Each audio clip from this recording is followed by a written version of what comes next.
Heartbreaking news for prospective international students who want to come to Canada.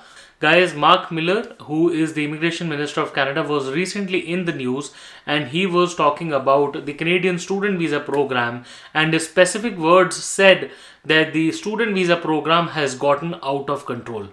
Guys, it's a heartbreaking news. Like I said earlier, we will be talking about what's gotten wrong with the international student visa program inside Canada and what are the federals, thinking about it, what is the federal government talking about it, and what is their, step going to be in the coming future, and what you should be prepared for with respect to your application if you want to come to Canada.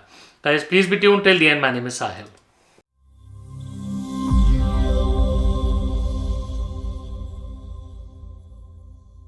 Welcome back once again. My name is Sahil and I'm a regulated Canadian immigration consultant and I practice here in Ontario. My office is here. If you have to get in touch with me, my number is on the screen and the details are there in the description box. More than happy to speak with you.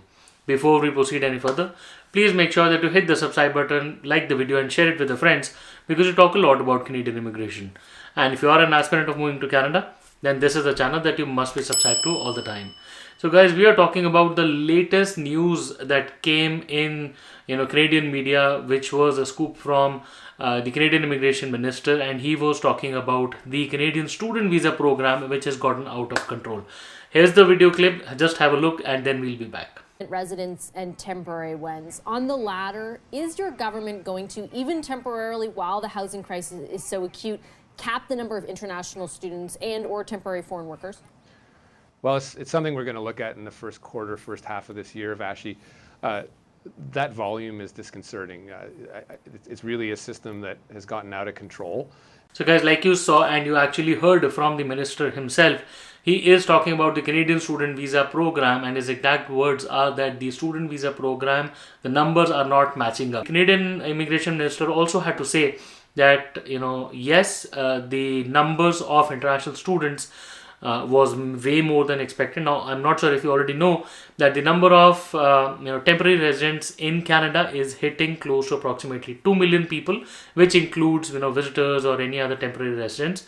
So that's approximately 2 million. So putting all things into perspective, they say that the government is planning to put a cap on the number of international students that will be allowed to come into Canada with two things in mind. One, there are key stakeholders, which is the province as well, and then the stakeholders are the DLIs as well.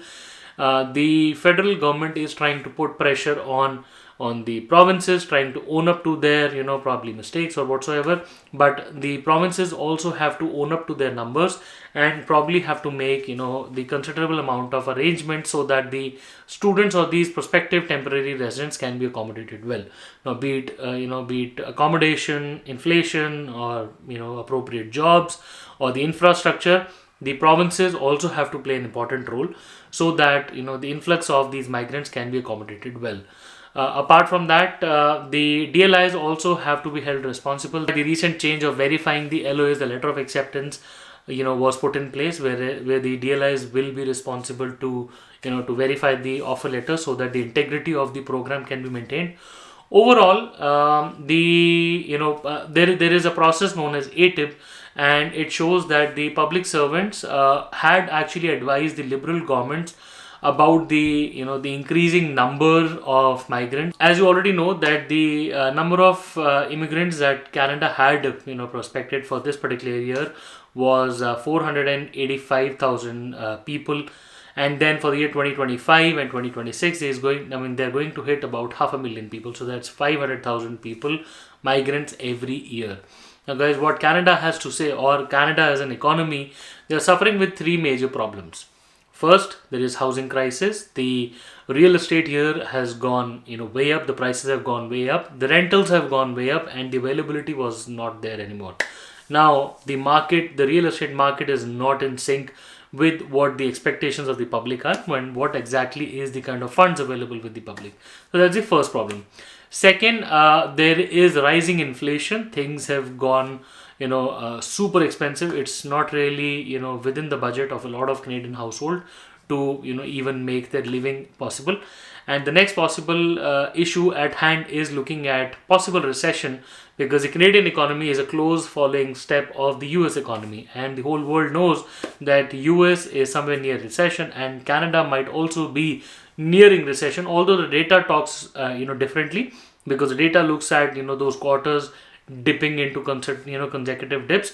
But although the data is a bit different, but the job market and everybody is waiting or prospecting that the recession might just be around the corner.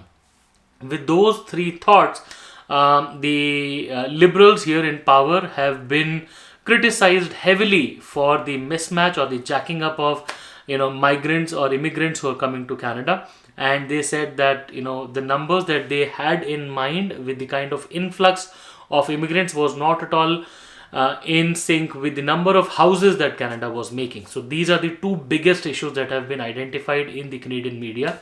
So they say that almost 500,000 people are coming in, whereas the number of houses that have been built so far is nowhere close to even 100,000. So there's not a one-to-one match required, but still that's a big issue, and that has actually caught up with the real estate prices, the housing shortage. So what the immigration minister says is that they have done what they could in terms of putting their own house in order. For example, verifying LOAs, jacking up the amount required for international students, the GIC amount. So they have raised the proof of funds requirement.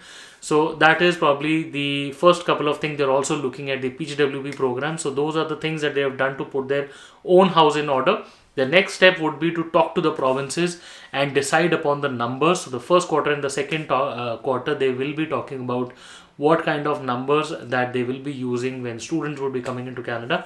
And then finally, say around the half year of the mark, we would be expecting some news whereas they will say probably at a more granular level of say allocating quotas to provinces, like how many students may go to which province, maybe to the level of a DLI as well. Who knows? We will get to know more on this particular topic as the year progresses, and as always we will bring you the latest news and information whenever there is available. Guys, I hope the video was helpful, gave you much insights into what's happening in the world of Canadian immigration. If you want to discuss your personal case, please feel free to book a consultation, and we would be more than happy to speak with you. Once again, we wish you all the best, and we really hope to see you soon in Canada. All the best.